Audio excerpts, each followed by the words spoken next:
15.5 বছরে যারা দায়িত্বে ছিল তাদের বিবেককে যদি একটু প্রশ্ন করে যে কি করেছি আমি, কত মানুষ আমার কারণে মিথ্যা মামলায় জেল খাটতেছে, মিথ্যা সাক্ষী দিয়ে তারে আমি ঘরে থাকতে দেই নাই, তার ব্যবসা বাণিজ্য বন্ধ করে দিয়েছি। নবগড়া এগুলো ছিল না? সিলেটের জেলা আরো বেশি থাকার কথা।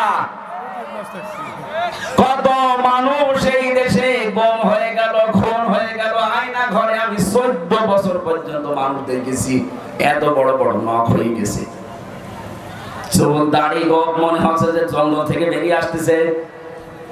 এত বড় বড় নখ দিয়ে এই দেওয়ালের সাথে খুশিয়ে খুশিয়ে লিখে রাখতো মোবাইল নাম্বার দিয়ে যে ভাই আমি আজ 14 বছর হয়ে গেল, যদি এই নাম্বারটা বাইরে কেউ দিতে পারে বলবেন যে আমি বেঁচে আছি। কি করেছি আপনি টের পান না? আমি 10 দিন আয়না ঘরে ছিলাম, আমি টের পেয়েছি যে কি করেছেন আপনি।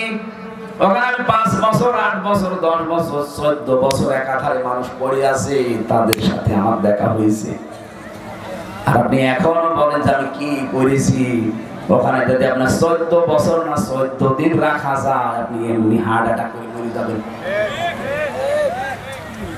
এই যে এত বড় বড় অপরাধ করার পর এখনো পর্যন্ত অনেকের অনুশোচনা নেই, স্বীকৃতি নেই, অনুতপ্ত হওয়ার কোনো আলামত নেই, আরো বৃদ্ধি বাড়তেছে। আপনাকে আল্লাহ ভালো বানাবে না, কারণ যারা অপরাধ করার পরে স্বীকার করে না তাদেরকে আল্লাহ শয়তান বানিয়ে দেয়। হযরত আদম ভুল করেছিলেন, স্বীকার করেছিলেন, আর শয়তান ভুল করার পরে স্বীকার তো করে নাই, আর আর্গুমেন্ট পেশ করেছে, বলা আনা খায়রুম মিনহু, আমি ওর চাইতে ভালো। কি করেছি আমি যারা সেজদা দেব? এই যে এই কি করেছি এই কথা বলে শয়তান। কে? শয়তান। যারা পালিয়েছে দেখেন তো, তারা এখনো পর্যন্ত মুখ আনুষঙ্গিক যা আছে সব বাদ দিয়ে একবারে কোরআনে প্রবেশ করছি। আউযু বিল্লাহি মিনাশ শাইতানির রাজীম। বিসমিল্লাহির রহমানির রহিম। ওয়া'বুদুল্লাহা ওয়া লা তুশরিকু বিহি শাইআন ওয়া বিল ওয়ালিদাইনি ইহসানা وبذي القربى واليتامى والمساكين والجار ذي القربى والجار الجنب والصاحب بالجنب وابن السبيل وما ملكت أيمانكم إن الله لا يحب من كان مختالا فخورا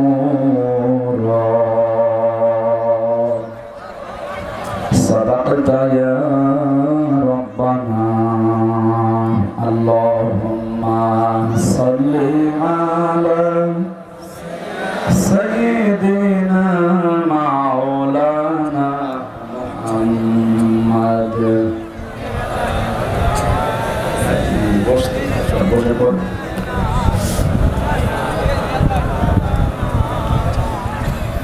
আলহামদুলিল্লাহ বগুড়া জেলা সদর থানার অন্তর্গত নাকি চালিতাবাড়ি মধ্যপাড়া বায়তুল্লাহ জামে মসজিদের উন্নয়ন করবে তাফসীরুল কোরআন মাহফিলের স্বনামধন্য সভাপতি, যিনি এখানে উপস্থিত থাকার কথা ছিল, প্রবাসে থাকার কারণে আসতে পারেন না, তার ভাই এখানে উপস্থিত আছে, আমাদের শ্রদ্ধাভাজন বড় ভাই জনাব ইখলাস মণ্ডল দামাত বারকাতুহুল আলিয়া, বলেন আমিন। সহ-সভাপতি জনাব মনসুরুল হক আলহাজ মাওলানা আব্দুল জলিল আজাদ, প্রধান অতিথি জনাব রেজাউল করিম বাদশাহ, সভাপতি বগুড়া জেলা বিএনপি ও সাবেক মেয়র বগুড়া পৌরসভা। এতক্ষণ যারা আলোচনা রাখলেন, নাটোরের কৃতি সন্তান, ইসলামিক চিন্তাবিদ, শিক্ষাবিদ জনাব মাওলানা আব্দুল বারী রশিদি, পিএইচডি গবেষক, ইসলামী বিশ্ববিদ্যালয় কুষ্টিয়া। কথা বললেন মাওলানা হুসাইন আহমেদ মাহফুজ, কথা বলেছেন মাওলানা আব্দুল্লাহ বাকি, মাওলানা আজিজুল হক। এখানে উপস্থিত অনেকগুলো মানুষের নাম আপনারা দিয়েছেন, বরেণ্য যারা। আল্লাহ রাব্বুল আলামিন হায়াতে তাজ্জেবা সিহাতে কুল্লিয়া তাদেরকে দান করেন, বলেন আমিন। মঞ্চে বসা ওলামায়ে কেরাম, সামনে বসা মুসলমান ভাইরা, পর্দার আড়ালে সম্মানিত মা এবং বোনেরা, বিশাল এক ধৈর্যের পরীক্ষা দিয়ে দিনের বেলায় এ পর্যন্ত বসে আছে যে আল্লাহ আমাদেরকে ধৈর্য দিলেন কোরআনের জন্য, খুশি হয়ে বলছে আলহামদুলিল্লাহ। সবচাইতে বেশি মানুষকে জান্নাতে নিয়ে যাবে উত্তম চরিত্র আর ধৈর্য, যে দুইটা আমাদের ভেতরে খুব বেশি অভাব। তারপর বগুড়ার এই মানুষগুলো আজকে যে পরিচয় দিল, এদের উত্তম চরিত্রের সারা পৃথিবীতে, সারা বাংলাদেশে একটা পরিচয় আছে। খারাপ চরিত্রের মানুষগুলো এই এলাকায় কম বাস করে যে এলাকায়, আমরা এলাকার নাম নিলাম না। মানুষগুলোর চরিত্র এত খারাপ, কুকুর পর্যন্ত এত নিচে নামতে আমরা দেখি না।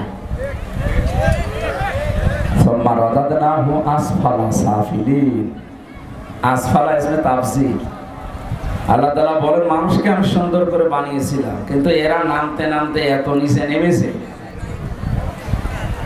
এই মানুষগুলো যদি এখন ক্ষমতা না হারাতো, তাহলে এদের চরিত্র জনগণের সামনে এই নিকৃষ্ট চরিত্র ফুটে উঠত না।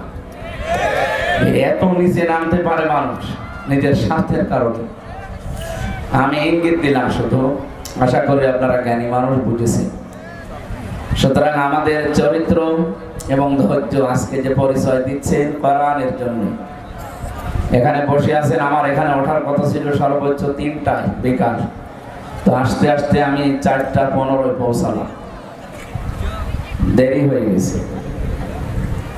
হয়ে গেছে এই কারণে আমার কালকে মাহফিল ছিল শ্বশুর বাড়ি, চুয়াডাঙ্গার জীবননগর উথলি।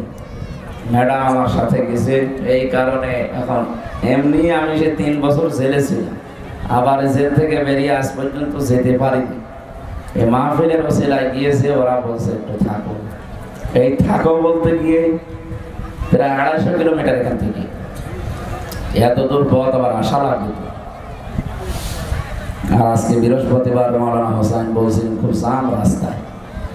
আসলে আমরাও তো মানুষ, আমরা এই দ্বিতীয় 2টা 3টা নিতে চাই না।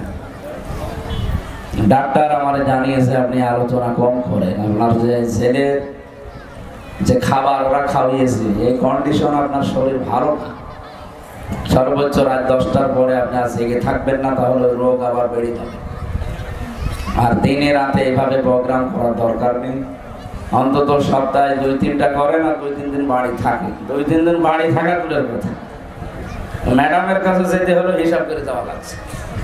এইরকম টাইট অবস্থায় আছে। আজকে আমার মায়ের সাথে দেখা করতে গিয়েছে সর্বোচ্চ 5 মিনিট। এইভাবে জীবন খুব কঠিন হয়ে যাচ্ছে। তারপরও লা ইউকাল্লিফুল্লাহু নাফসান ইল্লা ওয়াসআহা, কোরআনে কারিমে আল্লাহ দিয়েছেন, কারো সাধ্যের অতীত বোঝা আমি তার উপরে চাপিয়ে দেই না। আমাকে আল্লাহ যে কষ্ট আমার উপরে যাচ্ছে, যদিও এটা আমার দ্বারা সহ্য করা সম্ভব, এই জন্যই আল্লাহ দিয়েছেন, না তো দিতেন না। আমার সাধ্যের অতীত যদি হয়ে যেত, তাহলে আল্লাহ এই কষ্ট আমাকে দিতেন না। আমার সহ্যের ভেতরে আছে, এই জন্য অন্তত আমি ঠিকই আছি। আল্লাহ যেন দ্বীনের জন্য কষ্ট করার তৌফিক এবং ধৈর্য আমাকে এবং আপনাদের মতো দান করেন। আমি ক্ষমা এবং সরি আপনাদের কাছে, অন্তত ঠিক সময়ে আসতে না পারা করো। কষ্ট যারা পেয়েছেন একটু বসেন না কেন? জায়গাটা খারাপ নাকি? জায়গাটা কি ভেজা নাকি? বসলে তো ভালো লাগে। যারা আসতেছে দেখবেন সোদের মতো মানুষ আসতেছে। বসেন, ওই জায়গা পাবেন না শেষে। তাড়াতাড়ি বসেন, আর 1 ঘন্টা সময় পাবো মাত্র।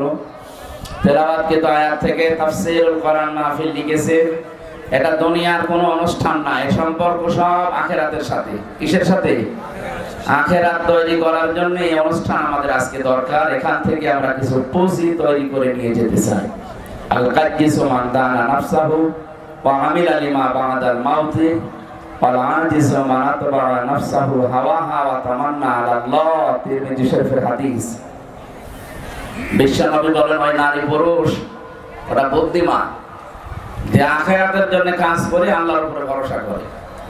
আর ওইটা নির্বোধ, পাগল, অজ্ঞ যে আখিরাতের কোনো কাজ কারবার নেই।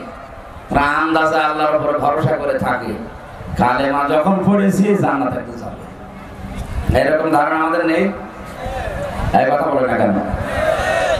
হযরত আবু হুরায়রা এই কথাটা শোনার পরে নবীজিকে বললেন, হে নবী, আপনি যে বললেন মান ক্বালা লা ইলাহা ইল্লাল্লাহ দাখালাল জান্নাহ, যে ব্যক্তি লা ইলাহা ইল্লাল্লাহ বলবে সে জান্নাতে চলে যাবে, আমি এই কথা মানুষকে জানাবো। নবীজি বললেন ঠিক আছে যাও। উনি এক দৌড়ে যাকে রাস্তায় পায় তাকে বলে, দেখো এই মাত্র শুনে আসলাম বিশ্ব নবী জানিয়েছেন মান ক্বালা লা ইলাহা ইল্লাল্লাহ দাখালাল জান্নাহ, যে ব্যক্তি লা ইলাহা ইল্লাল্লাহ পড়বে সে জান্নাতে চলে যাবে। না গিয়েছে? না না, দাখালা এটা মাঝি অতীতের শব্দ, এটা পাস্ট। তার মানে নবীর এই কথা অনুযায়ী আমরা বিশ্বাস করতে পারলাম যে ব্যক্তি লা ইলাহা ইল্লাল্লাহ একবার জীবনে বলবে সে জান্নাতে যাবে না, চলে গেছে।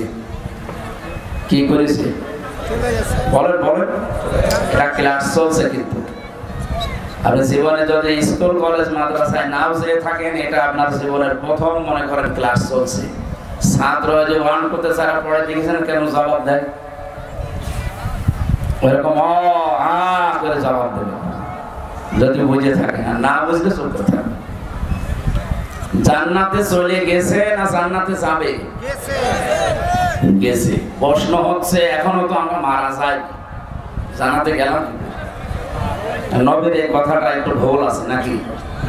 হ্যাঁ, আল্লাহর কথায় যেমন ভুল নেই সন্দেহ নেই, নবীজির কথায়ও ভুল নেই সন্দেহ নেই। কারণ নবীজি নিজের মতো করে কথা বলতেন না, আল্লাহ বলাতেন তাই বলতেন। সুতরাং তুমি যে বললেন যে দাখালাল জান্নাহ, কালেমা পড়লে সে জান্নাতে চলে গেছে, এর অর্থটা কি? হঠাৎ পথের ভেতর হযরত ওমরের সাথে দেখা, জিজ্ঞাসা করলেন এই কথা কে বলেছে, কোথায় পেলে? নবীজি বলেছে, দিয়েছে এক চড়। যে বলেছে নবীজি একটা আষাঢ় দিয়েছে। আপনি আমারে বলেন কেন? আমি তো শুনি আসলাম এখনো নবীজি মসজিদে নববীতে বসা আছে। গেলেন, জিজ্ঞাসা করলেন, হে নবী আপনি কি এই কথা বলেছেন? বিশ্ব নবী বলেন, হ্যাঁ না আমি বলেছি। হযরত ওমর কিন্তু জ্ঞানী মানুষ ছিলেন, শিক্ষিত মানুষ ছিলেন, তিনি বিচক্ষণ ছিলেন। ওই জামানায় আরব জাহানের ভেতরে যারা 10 জন মানুষ শিক্ষিত, তার ভেতরে হযরত ওমর একজন।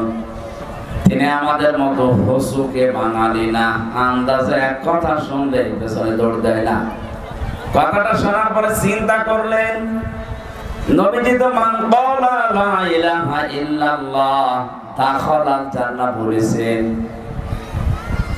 ইয়াদখুলুল জান্নাতা বলতে পারতেন যে জান্নাতে যাবে। নবীজি জান্নাতে চলে গেছে কথা বললেন কেন? হযরত আবু হুরায়রা হয়তো অত বড় বিচক্ষণ ছিলেন না, এজন্য তিনি নবীর এই কথার অর্থ বোঝেননি। ওনাকে সাথে নিয়ে বলছেন, হে নবী আপনি এই কথা বললেন? বলে হ্যাঁ বলেছি। কেন বলেছেন? আল্লাহ আমাকে জানিয়েছে। আল্লাহ জানিয়েছে বুঝলাম, কিন্তু জান্নাতে চলে যাবে না আগে গিয়েছে কথা বললেন কি করে? নবীজি বললেন, আমি এই কারণে বলেছি, দাখালাল জান্নাহ শব্দের ভেতরে ব্যাখ্যা আছে। কোন মানুষ যদি সত্যি মন থেকে কথা বলতে পারে লা ইলাহা ইল্লাল্লাহ, এই শব্দের ভেতরে যত হারাম কাজ আছে, নিষিদ্ধ কাজগুলো জানার পরে সে ছেড়ে দেয়। হালাল যেগুলো আছে, বৈধ আছে, জানার পরে জীবন থাকে আঁকড়িয়ে ধরে। আমি তাদের জন্য এই শব্দটা প্রয়োগ করেছি যে দাখালাল জান্নাহ, সে জান্নাতে চলে গেছে। হযরত ওমর বললেন, হে নবী এই কথাটা তো বলে না, শুধু বলেছে লা ইলাহা ইল্লাল্লাহ দাখালাল জান্নাহ। তাহলে মানুষ তো নামাজ রোজা ইবাদত বন্দেগীগুলো ছেড়ে দেবে। এই জন্য যারা এই ধান্দায় আছে যে কালেমা যখন পড়েছি জান্নাতে একদিন যাবই, ঠিক আছে, হালালকে হালাল জানা লাগবে না, হারামকে হারাম জেনে ছেড়ে দেওয়া লাগবে না। প্রশ্ন আসতে পারে, আমি জানি, জানেন, কিন্তু বাস্তব জীবনে আমাদের এগুলো প্র্যাকটিক্যালি আমল নেই। আর এটা স্মরণ করিয়ে দেওয়ার জন্য আজকের এই অনুষ্ঠান। কথা বলে ঠিক কিনা? সুতরাং যে আল্লাহ আমাদেরকে দিনের বেলায় আমাদেরও কাজ ছিল, হাজারো কাজ বাদ দিয়ে কোরআনের জন্য ময়দানে নিয়ে আসলেন, কোরআনের তাফসীর শোনার জন্য। খুশি হয়ে বলেন আলহামদুলিল্লাহ। এটা আমার ঠিক আছে। দরুদ আর সালাম পড়ছে আমাদের নবী। কারণ কোন অনুষ্ঠান যদি আল্লাহর আরশে পৌঁছাতে হয়, এই পৃথিবীতে কোন বাবার নামে পীর সাহেবের গুণগান করে আপনি পৌঁছাতে পারবেন না।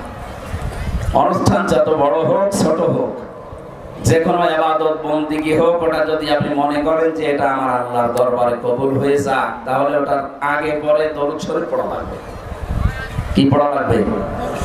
আমরা যেটা একটু আগে পড়লাম না একবার, তাহলে বিশ্বাস করতে পারি এই অনুষ্ঠান যত ছোট হোক, মানুষ এই কয়জন হোক, এটা আল্লাহর দরবারে ইবাদত হিসাবে কবুল হয়ে গেছে। প্রশ্ন হচ্ছে যে কথাগুলো বললাম আমি দরুদে, ওইগুলো আমার প্র্যাকটিক্যাল জীবনে থাকা লাগবে। কথা বলেন না, আমি বলি এক মুখ দিয়ে, অথচ আমার প্র্যাকটিক্যাল লাইফে এগুলো সেট করা নেই। আমি আন্দাজে এ মুখের চামড়ার মুখ হবে না, এর সাথে আরো দুইটা সম্পৃক্ত আছে। আপনার অন্তর দিয়ে বলা লাগবে এবং বাস্তব জীবনে এটা দেখানো লাগবে। তাহলে কি বললেন আপনি একটু মেলান তো, কি মন থেকে দরুদ শরীফ পড়েছেন তো? বলেন না কেন? হাদিস হচ্ছে পৃথিবীর যে কোনো প্রান্ত থেকে যদি নবীর কোন উম্মত একবার দরুদ শরীফ পড়ে, ফেরেশতারা ওইটা নিয়ে নবীর রওজার কাছে শোনায়। নবীজি বলেন আমি শোনার পরে উত্তর দেই আর তার জন্য আমি মাগফিরাতের দোয়া করি। সুবহানাল্লাহ। আমরা হাদিস সারা জীবন শুনি যে নবীজির সুপারিশ ছাড়া আমির হামজা না, ওর বাবাও জান্নাত পাবে। আপনি নিজের ইবাদত বন্দেগী একেবারে আকাশ পরিমাণ করলেও জান্নাত যেতে পারবেন না বিশ্ব নবী যদি আমাদের জন্য সুপারিশ না করে। সেই হিসাবে আমার বর্ণনা যে কথাগুলো বললাম, দেখেন তো আমরা সুপারিশ পাবো কিনা। এক নম্বরে বলেছিলাম আল্লাহুম্মা, হে আল্লাহ, সাল্লি আলা, তুমি রহমত নাযিল করো। এখানে সাল্লুন শব্দের অর্থ চারটা। সাল্লুত মানে রহমত নাযিল করা, সাল্লুত মানে দরুদ শরীফ পড়া, সাল্লুত মানে নামাজ পড়া, সাল্লুত মানে মাগফিরাত কামনা করা। আমার আল্লাহর কাছে চারটা, যেটা যার সাথে মিলবে তার সাথে লাগাবেন। এখন যদি সাল্লুন শব্দের বাংলা অর্থ আপনি এখানে ধরেন যে মাগফিরাত কামনা করা, সৃষ্টি জগতে আমরা যারা অপরাধ করি তারা মাগফিরাত কামনা করলে মানায়। কথা বলেন কেন? বিশ্ব নবীর জন্য মাগফিরাত কামনার দরকার নেই, কারণ তার আগে পরের সব অপরাধ আল্লাহ মাফ করে দিয়েছেন। মা তাকদ্দামা মিন যামবি, তার আগে পরে কোনো অপরাধ নেই, সব আল্লাহ নিজ গুণে ক্ষমা করে দিয়েছেন। তাহলে দ্বিতীয় অর্থ হচ্ছে সাল্লুন মানে নামাজ পড়া। এখানে তো আমরা নামাজ পড়লাম না, এই যে কিছুক্ষণ আগে পড়লাম ওই নামাজ না। এই দরুদের ভেতর কোনো নামাজ পড়েছি? বলেন বলেন, এইটা না। যার জন্য যেটা মেলে তাকে সেই জায়গায় লাগাবে। 3 নম্বরে রহমত নাযিল করা, এটা মিলছে। আমরা তো আল্লাহকে বলতেই পারি হে আল্লাহ তুমি রহমত নাযিল করো। সাল্লি আলা, আলা মানে উপরে, মুহাম্মদ, মুহাম্মাদের উপরে। আপনি যখন মনে মনে এই কথা বলেন যে আল্লাহুম্মা সাল্লি আলা, হে আল্লাহ তুমি রহমত নাযিল করো, আল্লাহ যদি বলে কার উপরে, আপনি নিজেই যেন জবাব দিচ্ছেন আলা মুহাম্মদ, কার উপরে। এক কথা বোঝা লাগবে, আপনি শুধু খেলা করার জন্য আসেন না। এত কষ্ট স্বীকার করে, টাকা পয়সা খরচ করে, সময় ব্যয় করে আপনি বসে আছেন, একেবারে চাতক পাখির মতো শুনতেছেন, বোঝার জন্য শুনেন। আপনি কিন্তু বলেন না যে আলা মুহাম্মদ, প্রথমে বলেছিলেন আল্লাহুম্মা সাল্লি আলা, হে আল্লাহ তুমি রহমত নাযিল করো। আল্লাহ জানো হঠাৎই প্রশ্ন করছে বান্দা কার উপরে। আপনি কি বলেছেন আলা মুসিব, মুসিবের উপরে? কথা বলেন না। আপনি বলেছেন আল্লাহ জিয়া, জিয়ার উপরে পৃথিবীর কারো নামে আপনি বলেছেন। কি বলেছিলেন? আল্লাহ মুহাম্মদ, মুহাম্মদের উপরে তুমি রহমত নাযিল করো। আল্লাহ যেন আবার আপনাকে প্রশ্ন করছেন, নারী হন আর পুরুষ হন, যে মুহাম্মদটাকে আমি একা না, সবাই মিলে একবারকে জবাব দিয়েছি, সাজ্জিদিনা, মুহাম্মদ আমাদের নেতা। আমি কি আমার নেতা বলেছি? বলেন বলেন। তাহলে সাজ্জিদ তো বলতাম যে আমার নেতা।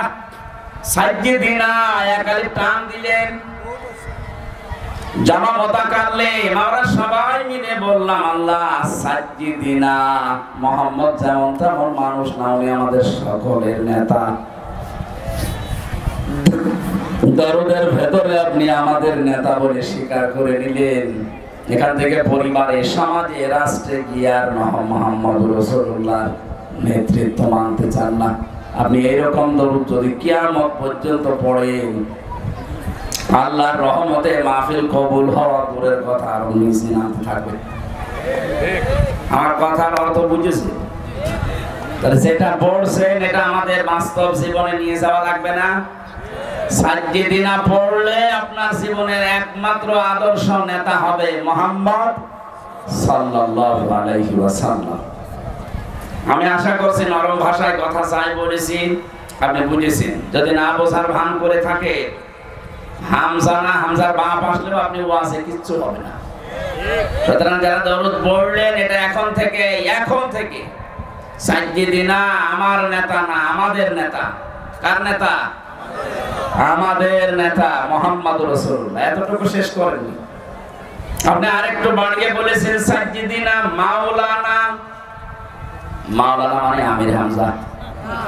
কি মাওলানা মানে? অভিভাবক, পথ প্রদর্শক, গাইডলাইন দাতা, যিনি আমাদেরকে পৃথিবীতে জান্নাতের পথ দেখিয়েছেন, তিনি আমাদের আদর্শ অভিভাবক। এই জায়গায় শব্দগুলো বাংলাদেশ, ভারত, পাকিস্তানের মানুষেরা বেশি ভুল করে। আপনি দরদের ভেতরে পড়ছেন মাওলানা, সে তো আমার না, আমাদের সকলের অভিভাবক, পথ প্রদর্শক, গাইডলাইন দাতা। অথচ এখান থেকে দরুদ পড়ে বাইরে গেলে নবীজির পথ মতো আর চলতে চান না। তখন নিজে একটা পথ বের করে নেন। আপনি নবীজির 63 বছরের পুরা জীবন পড়ে দেখেন তো, আপনি যে জিকির করেন, এই জিকির নবীজি জীবনে এইভাবে করেছে কিনা। আপনি যে বললেন মাওলানা, তিনি আমার গাইডলাইন দাতা, যেভাবে গাইডলাইন দেয় আমি ওইভাবে ফলো করি। কই আপনার জিকির তো নবীজির ফলো অনুযায়ী হচ্ছে না। সুতরাং আজকে থেকে সিদ্ধান্ত নিয়ে যাবেন, আমি যাই করি না কেন, যদি আমি টয়লেটেও বসি, আমি মাওলানা এ ঘোষণা দিয়ে এসেছি বগুড়ার মাটিতে, যে আমি গাইডলাইন পাবো, নবীজি যেভাবে টয়লেটে গিয়েছি আমি ওইভাবে যাব। এই কথা বুঝতেছেন? আমার মনে হয় ফ্যানটা একটু ঘুরিয়ে দিলে, আমার সমস্যা হচ্ছে। এখান থেকে একটু টান দেওয়া যাচ্ছে না, একটু ঘুরিয়ে দিলে তো হয়। না না, ওইদিকে থাক, যারা আছে তাদের লাগবে। ঠিক আছে, বসে বসে। আমার মনে হয় এখানে শিক্ষিত মানুষ আছে, এরা যা শুনছে যেভাবে যদি মানতে পারে মাহফিল সাকসেস। আর যদি এখানে সব রেখে চলে যায় তো আমার বেকার খালি বকবক করা হবে। একটু খেয়াল করে বিবেকটা কাজে লাগে।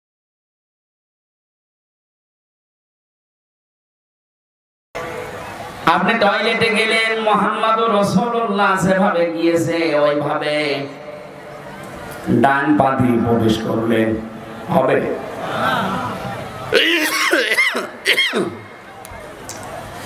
নবীজি জীবনে কোনদিন ডান পা দিয়ে টয়লেটে বসেছেন? বলেন বলেন। কি দিয়ে? আরো জোরে। বাম পা দেওয়ার সময় তিনি বলতেন আল্লাহুম্মা ইন্নী আউযু বিকা মিনাল খুবুসি ওয়াল খাবাইস। খুবসি না, খুবুসি। বহু বছর এটা, কারণ জিন শয়তান, জিন পরি অনেক আছে, একটা না। পৃথিবীতে সবচাইতে বেশি শয়তান আনন্দ পায় নারী এবং পুরুষের লজ্জা স্থান দেখে। কারণ শয়তান যৌনবাদী ও যৌনতা ছড়াতে ভালোবাসে। আমরা যেহেতু সব জায়গায় পোশাক আশাক পরে থাকি, টয়লেটের সময়টা লজ্জা স্থান উলঙ্গ করা লাগে, উন্মুক্ত করা লাগে, এই জন্যও ওখানে বসে থাকে। নবীজি শিখিয়েছেন ওখানে যাবার আগেই বলবা আল্লাহুম্মা, হে আল্লাহ, ইন্নী, অবশ্যই আমি, আউযু বিকা, তোমার কাছে আশ্রয় চাই, সাহায্য চাই, মিনাল খুবুসি ওয়াল খাবাইস, যত রকমের জিন পরি যা আছে দুষ্টু, ওরা যারা উৎপত্তি আছে আমার লজ্জা স্থান দেখার জন্য আমি ওদের থেকে আশ্রয় চাই। বিশ্বনবী বলেন এটা পড়ার পরে যখন মানুষ টয়লেটে বসবে এই শয়তানের চোখে ধুলা লেগে যায়। তাহলে এখান থেকে একটা মাসলা বের হয়, শয়তান যৌনবাদী ও যৌনতা ছড়াতে ভালোবাসে। আমাদের যৌনাঙ্গ যতটুকু একজন পুরুষের জন্য এই নাভি থেকে শুরু করে হাঁটু পর্যন্ত ঢেকে রাখা এটা ফরজ। এটা কি ফরজ? নামাজ পড়া যেমন ফরজ, একটা পুরুষের যদি পোশাক আশাক থাকে তাহলে তার নাভি থেকে হাঁটু পর্যন্ত মাস্ট বি ঢেকে রাখাই লাগবে। যদি এতটুকু কাপড় না থাকে তাহলে আপনার এই গুনাহ হবে না। কাপড়ই নেই, মাপ, কাপড় থাকলে মাস্ট বি এতটুকু ঢাকাই লাগবে। একজন পুরুষ মানুষ যদি নাভি থেকে হাঁটু পর্যন্ত ঢেকেও নামাজ আদায় করে তার নামাজ হয়ে যাবে। কিন্তু একজন মহিলা যদি নাভি থেকে হাঁটু পর্যন্ত ঢেকে নামাজে দাঁড়ায়, ওর নামাজ হবে না? না, হবে না। কারণ ওর ফরজটা একটু বেশি। ওর মাথার চুল যদি সেজদায় দিতে গিয়ে, রুকু দিতে গিয়ে দেখা যায় ওর নামাজ ভেঙে যাবে। এজন্য মেয়েদের শাড়ি পরে আমার মনে হয় নামাজ শুদ্ধ হয় না। মেয়েরা যারা শাড়ি পরে নামাজ পড়েন এটা বাদ দেবেন, আপনি সালোয়ার কামিজ বানাবেন।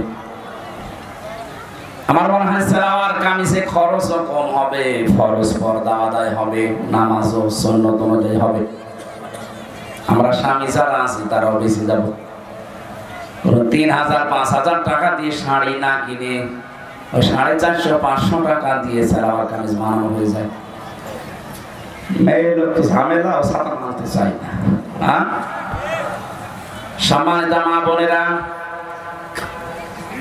আপনার ফরজ মুখমণ্ডল, হাতের কবজি আর পায়ের পাতা বাদ দিয়ে পুরা শরীর আপনাকে ঢেকে রাখা লাগবে। নামাজের সময় অন্তত মাথার চুলটা যেন বের হয়ে না যায় কোনো ক্রমে। শয়তান সবচেয়ে বেশি আনন্দ উপভোগ করে তখন যখন দেখে কোনো মানুষের লজ্জা স্থান উন্মুক্ত হয়ে আছে। আর এটা চালু করার জন্য 15.5 বছরে যারা দায়িত্বে ছিল, ডাইরেক্ট ইনডাইরেক্ট ওই মানুষগুলো সবচাইতে বেশি চেষ্টা চালিয়েছে। কয়েকদিন আগে একজন উপদেষ্টা হয়েছে, ও নিজের স্ত্রীকে দিয়ে সারা জীবন এই কাজ করাচ্ছে। ওর স্ত্রীর মাথায় তো বিশাল বড় একটা সালোয়ার কামিজ দেওয়া থাকে না? ওই সমস্ত সিনেমা, নোবেল, নাটক, থিয়েটার বানিয়েছে। আপনি দেখেছেন এই যে bachelor, third person singular number, উপন্যাস পড়েছিলাম, ওইগুলো দিয়ে এখন সিনেমা বানিয়েছে। ওর নিজের স্ত্রীকে দিয়ে অভিনয় করিয়েছে।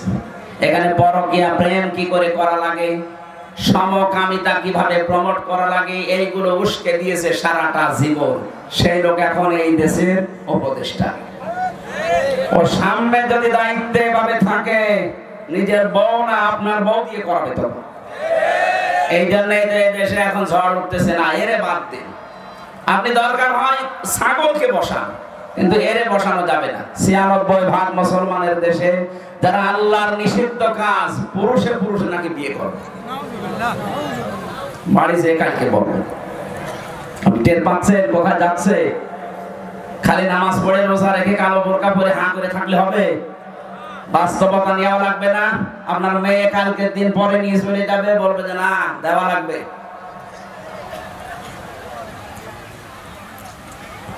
যেটা বোঝানোর জন্য বলছিলাম, বিশ্বনবী বলেন যখন আপনি দোয়া পড়ে বসলেন 8 মিনিট 10 মিনিট আপনি কাজ করলেন, বের হওয়ার সময় বলবেন গফরানাক, বাম পা দিয়ে বের হবেন। বলেন প্রতিটি কথা থেকে শিক্ষা নেওয়া লাগবে যে আমি কি করি আর আসলে কি করা দরকার। ছোট কাজ না এটা। এইটা নবীজি গাইডলাইন দিয়েছেন যে ডান পা দিয়ে এবার বের হবা, বাম পা দিয়ে বের হওয়া যাবে না। পৃথিবীর নিকৃষ্ট জায়গার ভেতরে যেহেতু একটা পায়খানা, কথা বলে না কেন, যেন ওখানে যতক্ষণ থাকবেন বাম পা দিয়ে থাকবেন। বের হওয়ার সময় আপনাকে যেহেতু দুনিয়া আরেকটু ভালো জায়গায় যাচ্ছেন, ডান পা দিয়ে বের হওয়ার সময় মুখ বন্ধ করে থাকবেন না। প্রথমেই বলা লাগবে গোফরানাক, হে আল্লাহ আমি মাফ চাই। কেন? কারণ 8-10 মিনিট আমি তোমার কাছে ক্ষমা চাইতে পারিনি, আমি একটা কাজে ছিলাম, দয়া করে আমাকে তুমি মাফ করে দাও। আলহামদুলিল্লাহিল্লাযী আযহাবা আন্নিল আযা ওয়া আফানি, প্রশংসা তো তোমার জন্য, কারণ তুমি আমার পেট থেকে গান্ধা এবং অপবিত্র কষ্টদায়ক জিনিসগুলো বের করে দিতে। যদি তুমি না দিতে, এটা বের করার জন্য আমার আবার অপারেশন করা লাগবে। যাদের পাইলস হয়, অর্শ হয়, ফিস্টুলা হয়, আপনি দেখেছেন বাস্তবতা তার কারেক্টকে বলে 10 মিনিট 8 মিনিট না, ঘন্টার পরে ঘন্টা লোকটা বসে আছে ওইরকম জায়গায়। আল্লাহ যদি সত্যি আপনাকে গান্ধা জিনিস বের করে না দিতে, ওটা কেটে বের করে লাগার জন্য অপারেশন করা লাগবে। হাদিস পড়েছি, কোন মানুষ যদি সত্যি এই দোয়াটা পড়ার সময়, বের হওয়ার সময় আমল করতে পারে, এরকম কঠিন রোগ থেকে আল্লাহ তারে আস্তে আস্তে বাঁচিয়ে দেয়। জীবনে দোয়া অনেকে আছে পড়েই, আমার বোঝানোর বিষয় ছিল যে দোয়াটা পড়ে আসলেন, গেলেন, 8-10 মিনিট সময় কাটালেন, পোড়াটা নবীজির গাইডলাইন মতো হয়েছে, এই জন্য পোড়াটাই ইবাদত। কথা বলেন, এটা যে ইবাদত মানেন তো? আপনি মনে করছেন আমি 10 মিনিট টয়লেটে থাকলাম, এটা আমার ইবাদত হয় কি করে? হ্যাঁ, কারণ এই তরিকাটা রাসূলুল্লাহর। এই তরিকা যদি আপনি আব্রাহাম লিঙ্কনের মতো করেন, আপনি যদি জো বাইডেনের মতো চান আর বের হন, ডোনাল্ড ট্রাম্পের মতো চান আর বের হন, ওইটা তো কোনো ইবাদত হবে না। ওটা কিয়ামতের দিন আপনাকে আল্লাহ হাজির করবে ওই ট্রাম্পের সাথে, কারণ আপনার গাইডলাইন দাতা, আপনার আদর্শ, আপনার অভিভাবক হয়ে দাঁড়িয়েছে পথ প্রদর্শক ট্রাম্প। কথা বলে না কেন? তাহলে আমাদের বাস্তবতা শুধু মাওলানা পড়লে হবে? আমি তো একটা বললাম জিকিরেরটা।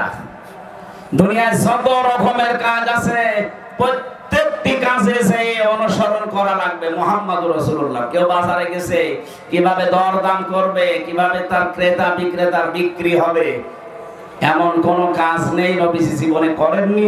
আর আপনি ওই কাজের বাইরে কোন কাজ করলে আপনার মাওলানা মুহাম্মদ ওয়া আলা আলি সাইয়্যিদিনা কিচ্ছু হয় না।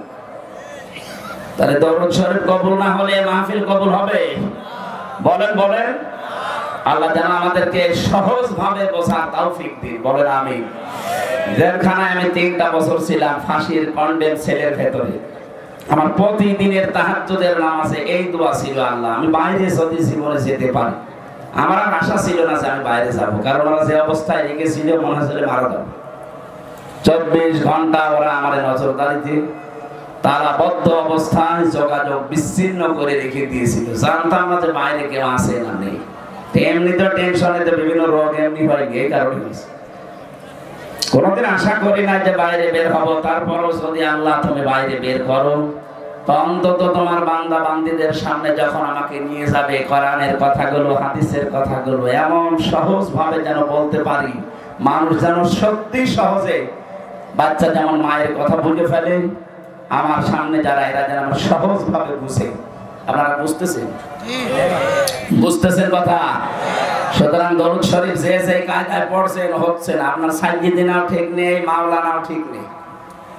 আপনি মাওলানা মানেন গিয়াসউদ্দিন তাহেরিকে, ও যেভাবে জিকির করে আপনি ওইভাবে জিকির করেন। তার মানে আপনার জিকির, আপনার মাওলানা গিয়াসউদ্দিন তাহেরি। একথা বলছেন না কেন? আপনার মাওলানা, আপনার জিকির হওয়া লাগবে তো মুহাম্মদুর রাসূলুল্লাহর মতো। কথা বলেন না কেন? আপনার ব্যবসা হওয়া লাগবে মুহাম্মদুর রাসূলুল্লাহর মতো। আপনার রাজনীতি হওয়া লাগবে মুহাম্মদুর রাসূলুল্লাহর মতো। আপনার অর্থনীতি হওয়া লাগবে মুহাম্মদুর রাসূলুল্লাহর মতো। হ্যাঁ, আপনি নামাজ পড়েন রাসূলের মতো, রোজা রাখেন ওনার মতো, ব্যবসা করেন আব্রাহাম লিঙ্কনের মতো। এলাকায় বহু মানুষ এমন আছে নিজে টাকা ছেড়ে রাখে, 1000 টাকা দিয়ে দেয়, প্রত্যেক মাসে 100 টাকা করে বেশি করে দেয়। এটা মনে হয় এখনো শুরু হয়নি। এলাকায় এই সুদের সাথে জড়িত, তাহলে সে মায়ের সাথে জেনা করছে। এই কাজ করছেন কারা? হাত তোলেন তো। আন্দাজে আপনাদের মিথ্যা কথা বললে যে এলাকায় আছে, একটা লোক তো নেই। ওই রকম মানুষ এখানে আমি জানি যে আসবে না, কারণ ও আসলে তো ধরা খাবে। সুতরাং এখানে যারা আছে কাছের ভেতরে আমরা নেই। যদি কেউ থেকে থাকেন আজকে এই মুহূর্তে তাওবা করেছিল, না খেয়ে মরে যান ভাই। মায়ের সাথে জেনা করে মরে যাবেন, জেনার শাস্তি জানেন? কোরআনে কারিমে সূরা ফুরকানের 68 নম্বর আয়াতের মাঝে আছে ওয়ালা ইয়াসনুন, জেনা করবা না, কারণ জেনা করলে ইদাফ লাহুমুল আযাব। আল্লাহ বলেন জেনার শাস্তি ডবল হবে। এখন যদি বলেন কই আমি তো কোনোদিনে জেনা করিনি, কিয়ামতে আপনার আমলনামায় এটা উঠে থাকবে যে আপনি মায়ের সাথে জেনা করে এসেছেন। যারা এই যে টাকা ছেড়ে রাখে, টাকা আসে। 1 বিঘা জমি আপনি আমার কাছ থেকে নেন, নেওয়ার সময় হয়তো 70-80 হাজার টাকা দিয়ে দেন। 1 বছর 2 বছর 5 বছর করে খাবে। টাকা যখন ফেরত দেব, জমি তখন ফেরত নেব। এই সিস্টেম আছে। এইটা সুদ ভাই। এটা কি বলে বাংলায়? এগ্রিমেন্ট। সে যে এগ্রিমেন্ট তো ইংরেজি হয়ে গেল, বাংলায় কি বলে? বন্ধকি। এই কাজে এই যে যেহেতু এটা জমি না, এর বিভিন্ন জমি আছে, এখানে 1 বিঘা জমি দিলে 60,000 70,000 টাকা নেয়। 1 বছর করে খাবেন, যখন টাকা ফেরত দেবেন তখন আপনাকে জমি দেব। কারা কারা এই কাজে আছেন আমি কিছু বলছি না, হাত তোলেন তো। এই দুইজন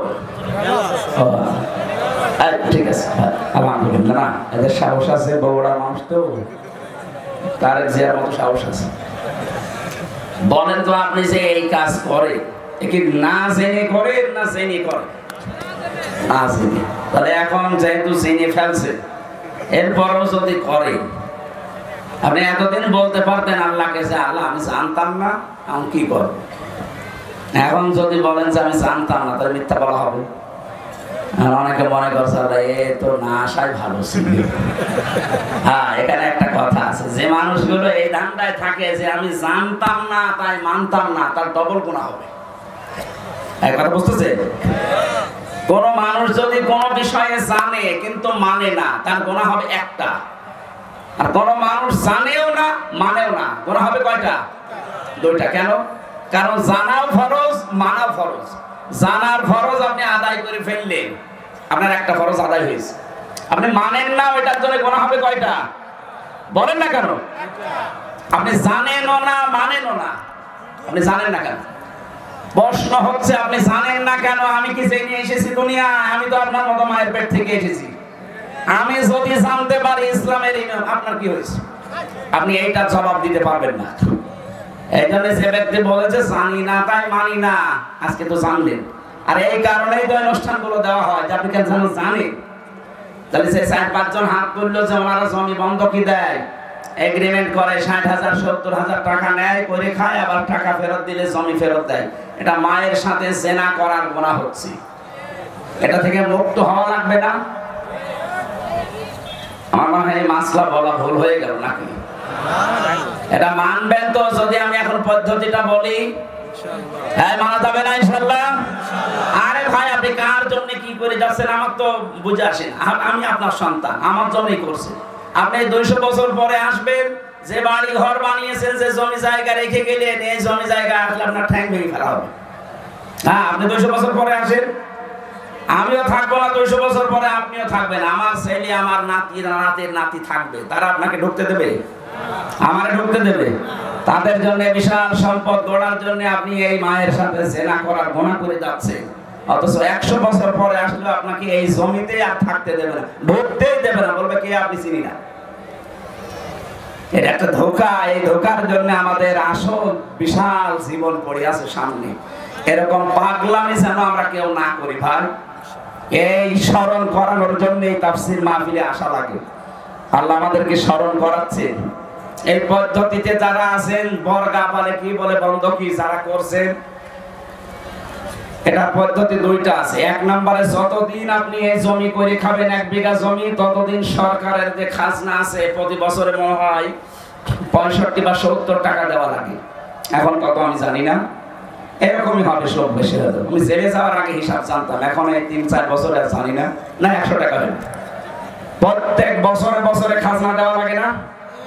এই খাজনা যতদিন আপনি চাষ করে খাবেন এটা আপনি দেবেন। আর যখন ওরে 1 বছর 2 বছর 5 বছর পরে টাকা ফেরত দেবেন, ওই 70,000 80,000, তখন কমপক্ষে 8-10 হাজার টাকা কম নেওয়া লাগবে। এই সিস্টেমে যদি নিতে পারেন তাহলে জায়েজ আছে, তাছাড়া হবে না। এবার বলেন এই মাসলায় যদি কোনো কিছু জানার থাকে তাহলে আমি বলে তাফসিরে প্রবেশ করছি। বলেন এই পদ্ধতি যদি মানতে পারেন, এই দুইটা খাজনা দিয়ে দেবেন আর টাকা নেওয়ার সময় 8-10 হাজার কম নেবেন। আর একটা নিয়ম আছে ভাই, আমি শেষে আপনার প্রশ্নের জবাব দিয়ে দিচ্ছি। আর একটা নিয়ম আছে, যখন আপনি এই বাস্তবতায় যখন আপনি বলবেন যে আমি 10,000 টাকা দিলাম, প্রত্যেক বছরে বছরে আপনি 10,000 করে টাকা দেবেন, এই জমি আপনি কাজ করবেন যতদিন যা উপায় করে নিতে পারেননি। 1 বিঘা জমি থেকে 10,000 15,000 টাকা কামাই করা, উপায় করা, চাষ করে হোক আর যেভাবে হোক, অত কঠিন না। সুতরাং ইনসাফ যেন দুইজনেরই থাকে সেই হিসাবে নেওয়া জায়েজ আছে। আমার কুষ্টিয়া মেহেরপুর চুয়াডাঙ্গাতে 1 বিঘা জমিতে সর্বোচ্চ 8,000 10,000 টাকা 1 বছরে দিয়ে দেয়, এইটা জায়েজ আছে। এটার আরবি নাম বাংলা নাম কি বলে আমি জানি না, খায়খালাসি। এইটা করবেন, এইটা মানুষ করতে চায় না বলে লস হয়ে যায়। ঠিক আছে, আপনার বিবেকে যা ধরে এখন থেকে আপনি তাই করেন, কিন্তু এই দোষ দিতে পারবেন না যে আমি জানি না তাই মানি না। আপনার ডবল গুনাহ হবে, ডবল গুনাহ করে যাবেন না। আজকে আমরা তেলাওয়াত কিতেও যে আয়াত পড়েছিলাম সূরা নিসার 36 নম্বর আয়াত। আমাদের আলোচনার বিষয় আজকে হক, স্বামী স্ত্রীর হক, মা বাবার হক, প্রতিবেশীর হক, এবং কি কাজের ছেলে মেয়ে যারা কাজ করে খায় বাড়িতে দোকানে, এই সমস্ত মানুষের হকের কথা কোরআনের এই আয়াতের ভেতরে আছে। প্রত্যেকটি জিনিসের উপরে আপনার হক আছে, আর কিয়ামতে এই হকগুলো সম্পর্কে আল্লাহ আপনাকে স্ব আকারে প্রশ্ন করবে। আল্লাহ আমাদের যেন প্রশ্ন করে আটকাতে না পারেন, সেই জন্য এটা তেলাওয়াত করলাম। আমি সহ প্রত্যেকে এবার প্রবেশ করছি। আল্লাহ রাব্বুল আলামিন বলেন, ওয়া'বুদুল্লাহা ওয়া লা তুশরিকু বিহি শাইআ। হে পৃথিবীর মানুষেরা, তোমরা আল্লাহর ইবাদত করো, আমি আল্লাহর সাথে কাউকে শরীক করবা না। প্রশ্ন আসতে পারে, ইবাদত তো করি, কি করে না? 5 ওয়াক্ত নামাজ হয়তো পড়েন, রোজা রাখেন, আর মেয়েরা যারা আছে খুব বেশি হলো কালো বোরকা পরে একটু ঘোরে, এই শেষ। ইবাদত এতটুকু শব্দ না, এটা ব্যাপক অর্থবোধক একটা শব্দ। কোন মানুষ যদি মানুষের সাথে কথা বলে, এইটাও ইবাদত। আকুলু লিন-নাসি হুসনা। কেউ যদি মানুষের সাথে একটা ভালো কথা হাসি মুখে বলে, নবীজি বলেন এইটার দ্বারা তার একটা সাদকা দেওয়ার সওয়াব হয়। কত মানুষ আছে কথা বলতে চায় না, গোমরা মুখ, চুপ করে থাকে, কথাবার্তা এমনকি দুনিয়ার কোন স্বার্থের কারণে কথা বন্ধ পর্যন্ত করে দেয়। মুরগিতে ধান খেয়েছে, এতটুকু একটা অপরাধ, এই নিয়েও মাসের পরে মাস ঝগড়া, কথা বলে না, এমন দুনিয়ায়। আপনি যদি মারা যান, এই অবস্থায় 3 দিন পার হয়ে যায়, দুনিয়ার কোন স্বার্থ নিয়ে কারোর সাথে গন্ডগোল, মারামারি, ঝগড়া ঝাঁটি, মরে গেলেন 3 দিন পর, আপনি বেঈমান হয়ে মরবেন, ঈমান নসিব হবে না। আমি তো জানি 3 দিন না, 3 বছর না, 30 বছর কথা বলে না ঠুনকো একটা বিষয় নিয়ে, একথা বলছেন না? আর এগুলোর সব চাইতে পেছনে কলকাঠি নাড়াচ্ছে শয়তান, আর শয়তান মেয়েদেরকে দিয়ে এটা খেলায়, কারণ মেয়েরা শয়তানের জাল।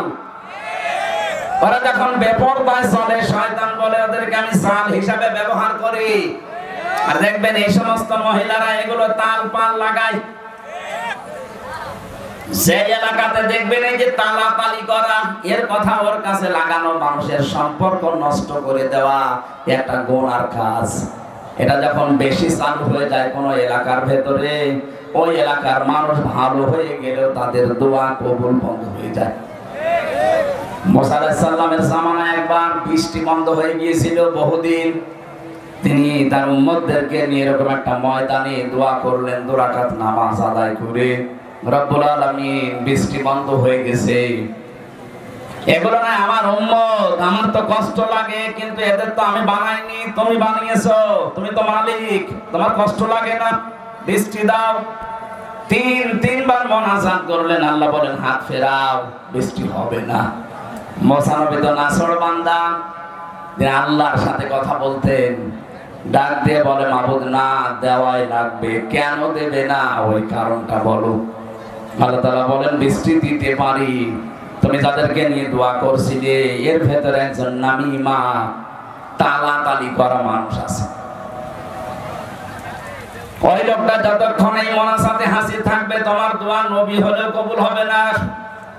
হযরতে মুসা নবী বললেন আল্লাহ তুমি শুধু ওর নাম বলো, দেখো ওর কি করি। আল্লাহ বলছে না, আমি নিজেই নাম ধরে কথা বলতে নিষেধ করি মানুষকে, আর এখন আমি নাম ধরে দিলে তুমি ওরে মারামারি করবা, অপমান করবা, আমি এটা হতে দেব না। মুসা নবী বলে আল্লাহ তাহলে আমি টের পাবো কি করে? আল্লাহ পাক বলেন তুমি এই মাসলাটা শুধু ওদের সামনে বলো, ওদের ভেতর থেকে যদি কেউ তাওবা করে নেয় তাহলে আমি আল্লাহ আমি ভেবে চিন্তে দেখবো।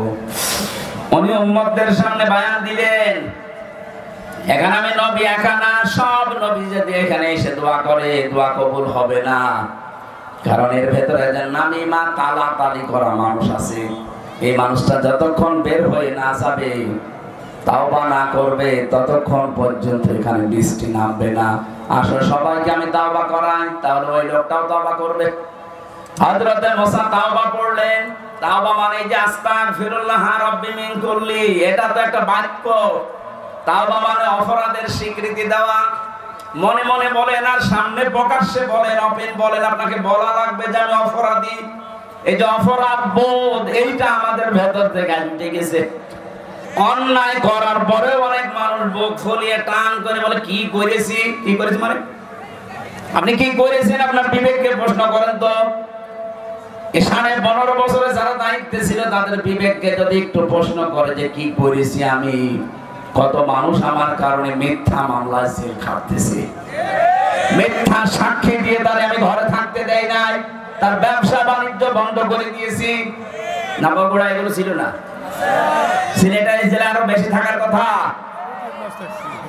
কত মানুষ এই দেশে গম হয়ে গেল, খুন হয়ে গেল আয়না ঘরে। আমি 14 বছর পর্যন্ত মানুষ দেখেছি এত বড় বড় নখ হয়ে গেছে, চুল দাড়ি গোপ মনে হচ্ছে যে জঙ্গল থেকে বেরিয়ে আসতেছে। এত বড় বড় নখ দিয়ে এই দেওয়ালের সাথে খুশিয়ে খুশিয়ে লিখে রাখতো মোবাইল নাম্বার দিয়ে যে ভাই আমি আজ 14 বছর হয়ে গেল, যদি এই নাম্বারটা বাইরে কেউ দিতে পারে বলবেন যে আমি বেঁচে আছি। কি করেছি আপনি টের পান না?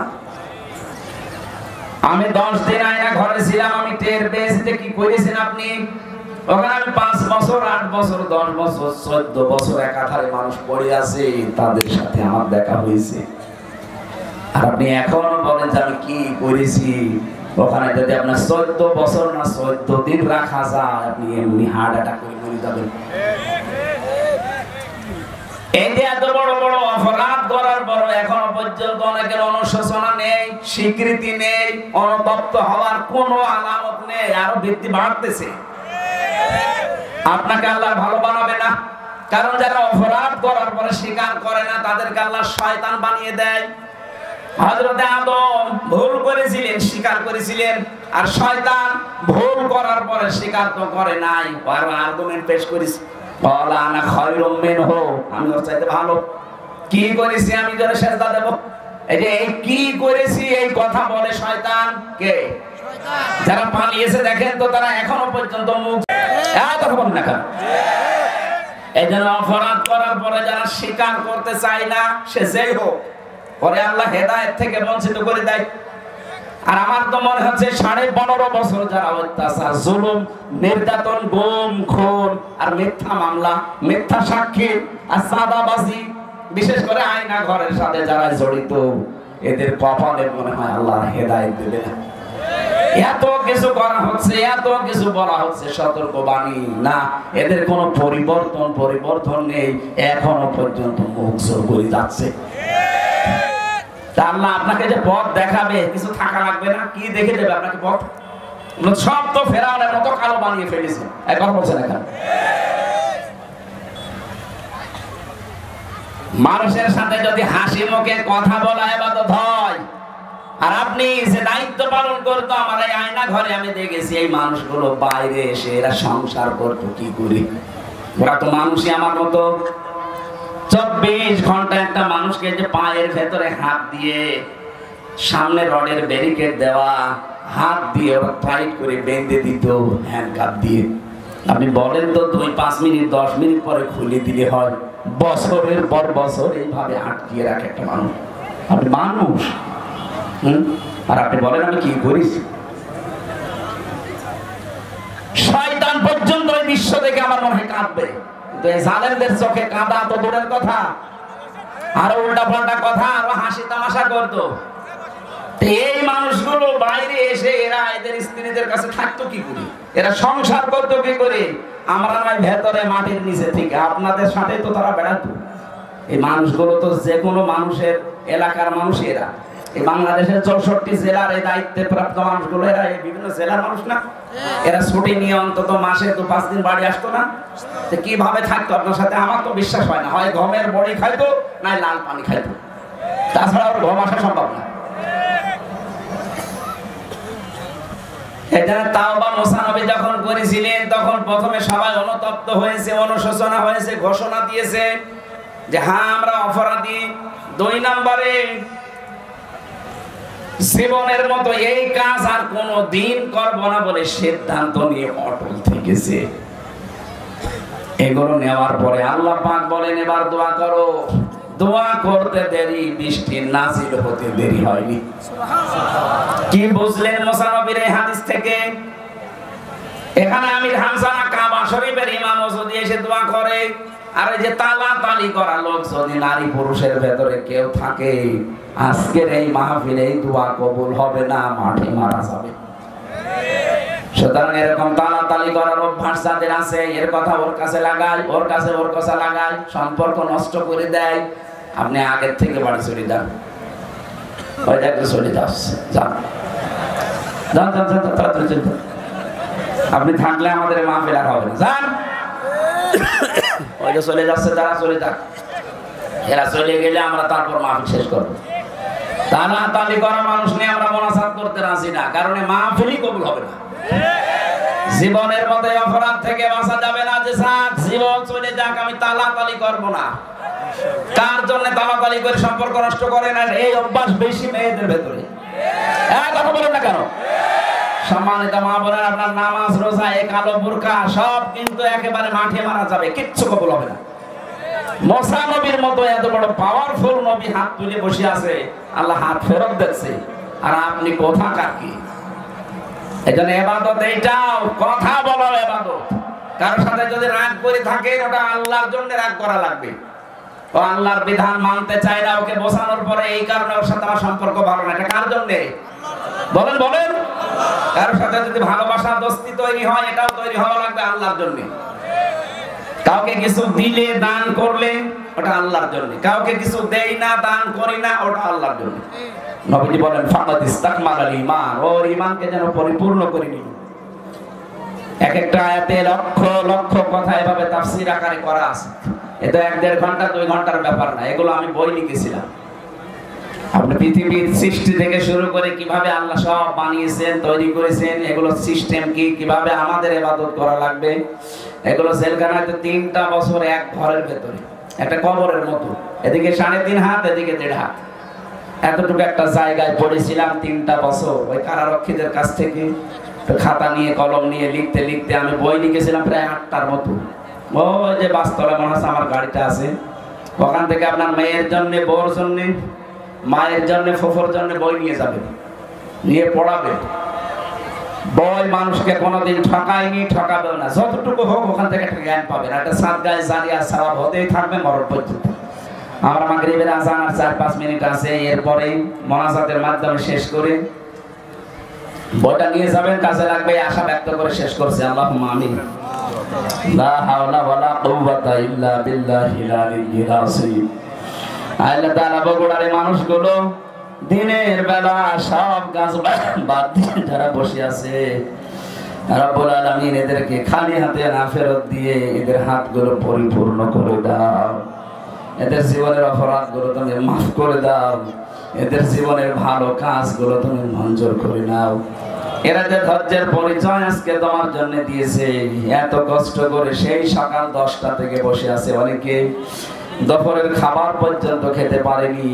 তাহলে এই মানুষগুলোকে ওসমানের মতো বানিয়ে দাও। সম্মানিত সভাপতি, তোমার বান্দা ইখলাস, তাকে ইখলাস দিয়ে পরিপূর্ণ করে দাও। যিনি আসার কথা ছিল মালয়েশিয়া আছে, আসতে